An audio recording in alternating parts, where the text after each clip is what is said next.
你冇聽錯啊！美國啱啱減完息，整個市場咧復甦當中喎，個發展商都話要加價起晒槓咁，但喺我身後邊嘅東九龍 MVP 轉車站油塘嘅朗裕竟然嚟個大批價，你只係需要攞住咁多，你就即刻可以拿下嚟啦！劈到咁樣有冇吸引到你咧？如果想要更加詳盡嘅資料，歡迎喺評論區或者後台俾個嘅 Kenny 會將資料極速送上啊！咁位於喺呢個東九龍罕見嘅油塘 MVP 轉車站，一線咧直達呢個港島東同埋九龍東嘅 CBD 嘅北角啦、觀塘，以至去到西九龍嘅旺角同埋何文田，再加埋咧一落樓下行幾步啫，就可以去到全區最大型嘅48萬尺嘅大本型商場，可以享受住海濱嘅生活嘅朗裕減價單位，究竟發生咩事呢？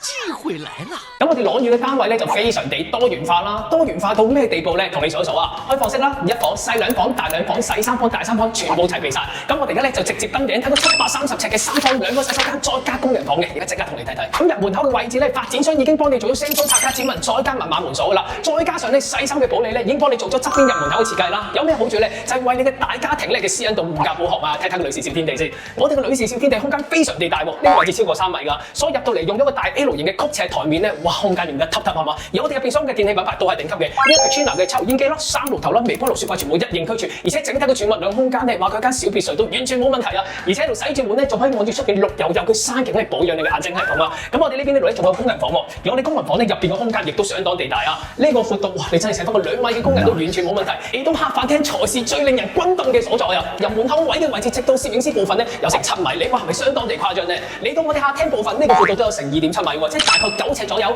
根據翻正常嘅官方說法啦，9尺嘅空間咧，你要揸翻個75寸電視，完全冇違和感啊！嚟到飯廳部分啦，呢一邊個空間咧輕輕度過啦，6至8人大餐桌完全冇問題。而整個單位最精華所在咧，就係我哋露台部分啦。嗱，由於咧我哋舊入契設計啦，所以我哋分開咗2個露台嘅。我哋呢邊呢個露台咧就唔算好大，不過做得夠深啊！出到嚟咧可以感受住呢個咁高仰嘅山景，同時咧仲望到一小小嘅維多利亞港海景啊！真係多啲啊，海景！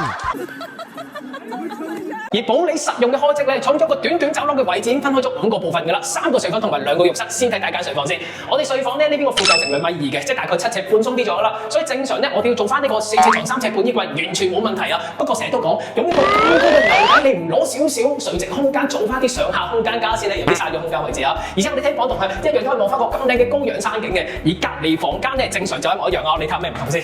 過到嚟咧，基本上係冇乜特別大分別嘅。最唔同咧，我哋開窗咧就闊少少，所以咧我哋呢邊咧望翻出嘅海景咧就再靚一格啦！入到嚟我哋個浴室才是絕啦！有睇過 Kenny 嘅視頻都會知道㗎啦 ，Kenny 非常之中意呢隻淺膚色啦，再加深膚色，再做埋呢隻白色大理石嘅感覺咧，非常之正啊！但係當然精華所在，當然因為我哋有個明窗喺度啦，可以南北兩邊做翻大對流咧，整個單位舒服好多啊！咁我哋做咗企缸乾濕分離嘅，咁企3個 Kenny 冇問題啊！而且細心嘅保理咧，亦都喺